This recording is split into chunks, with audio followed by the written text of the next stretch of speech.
En Europa suenan tambores de guerra. De guerra, sí. Nadie habla de ellos, solo algunos líderes se atreven. Rusia golpea, Irán amenaza, China avanza. En Estados Unidos las elecciones rozan la caricatura. No iba a decirlo, pero lo voy a decir. Entre la senilidad y el delito.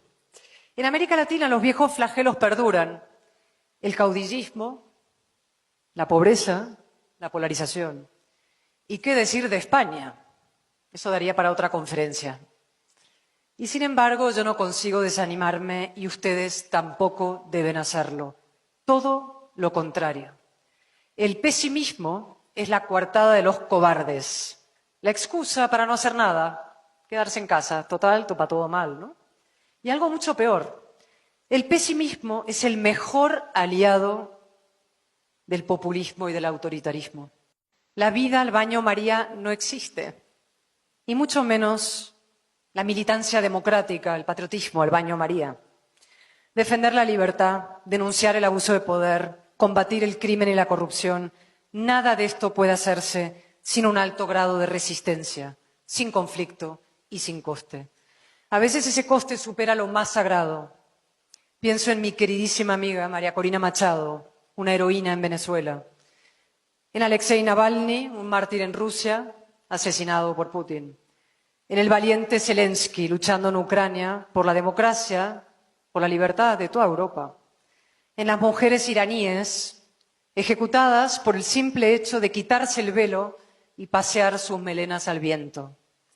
Y pienso también en los cientos se dice pronto, de políticos mexicanos asesinados en los últimos años por defender sus ideas, sus proyectos distintos. Su sacrificio nos señala el camino y nos recuerda también de dónde venimos.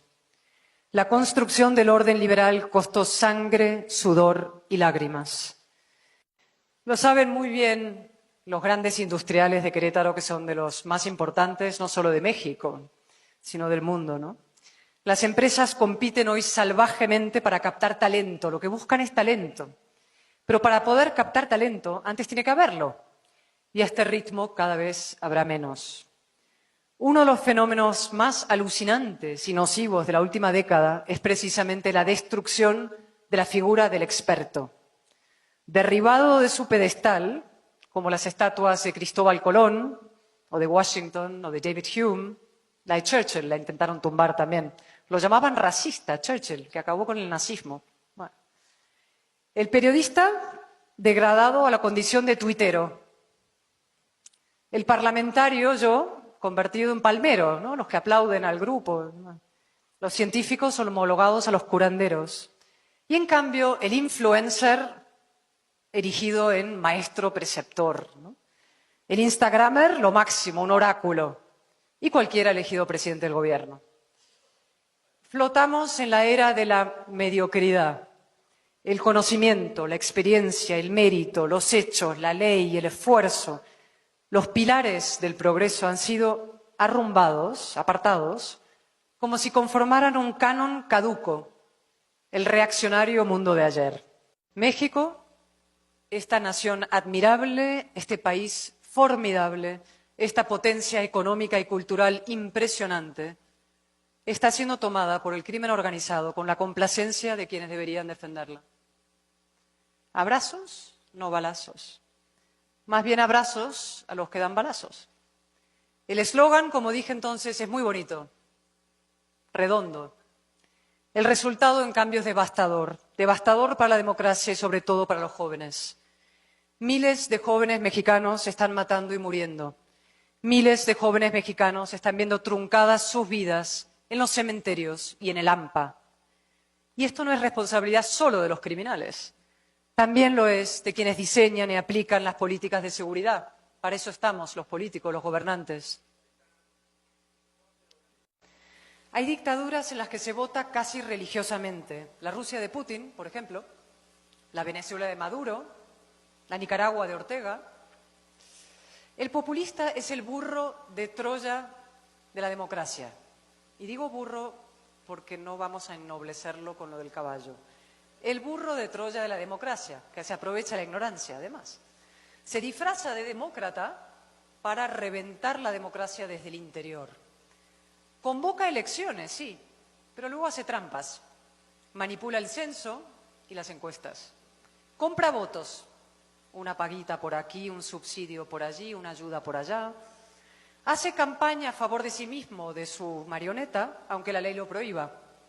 Y sobre todo utiliza los recursos del Estado, es decir, los de todos, para sabotear a sus adversarios.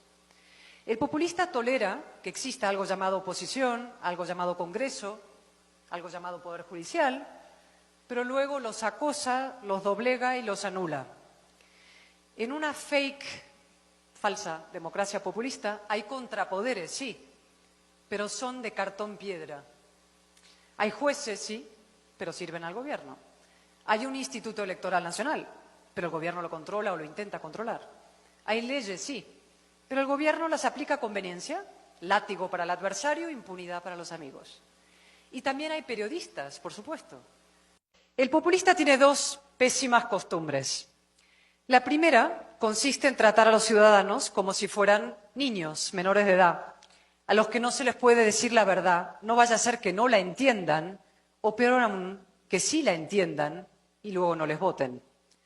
Esa pésima costumbre se multiplica en los discursos dirigidos a los jóvenes. Ahí el populista se convierte en el hada madrina de un cuento infantil. Todo mimos, todo halagos, todo promesas de imposible cumplimiento.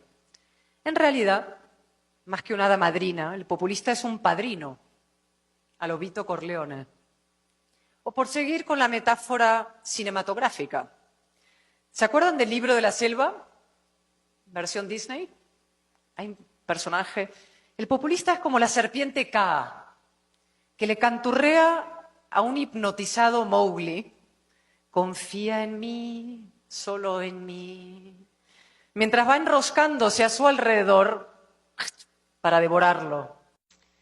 Estimados jóvenes, ustedes tienen en su mano que la política no sea un barrizal, un lodazal, donde chapotean pícaros, egoístas, corruptos, mediocres, y en cambio se acerque a su ideal, la gobernanza íntegra, integradora, inteligente de la casa común de los mexicanos.